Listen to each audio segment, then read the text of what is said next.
this is Father Scott. I'm pastor of St. Anthony of Padua Parish in Cohasset, Massachusetts, and St. Mary of the Assumption Parish in Hull, Massachusetts. And this is the first episode of a series we're going to call Public Answers to Private Questions. Often enough, when people see me either after Mass or at another time, they say, "Father, can I ask you a question?" Sometimes the questions are private and personal, but often enough the questions are general. And so because they're asking, I assume that other people might be interested in the answer to the question. And this series will address some of those private questions, and I will provide public answers. The first question is, why do I have to register for Mass?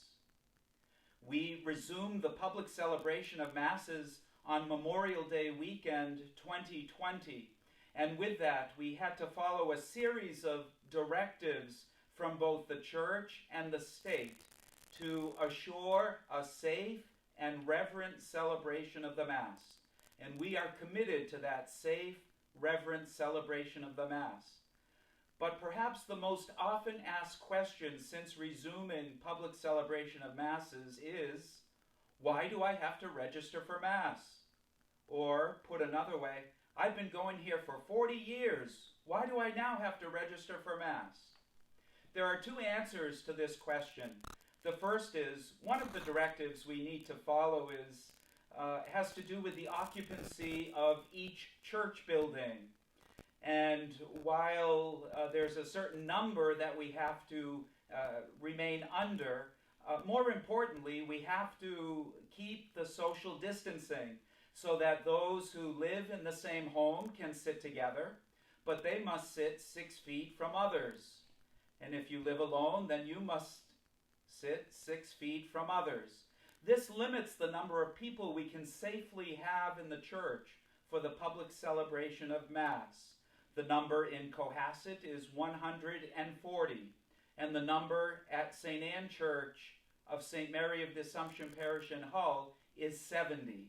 And having people register for Mass allows us to keep track of the number of the people who will be in the church building.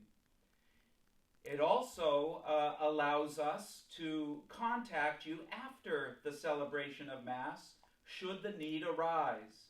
For example, if we were to discover after the Mass that someone who was present at the Mass has tested positive for COVID-19, we would then have a way to contact everyone who is at that celebration of the Mass.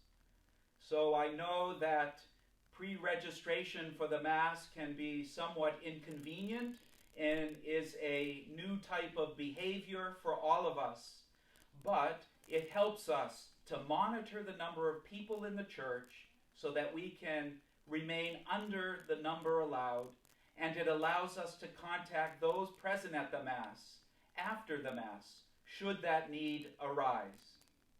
Until the next episode of Public Answers to Private Questions, I say goodbye and God bless.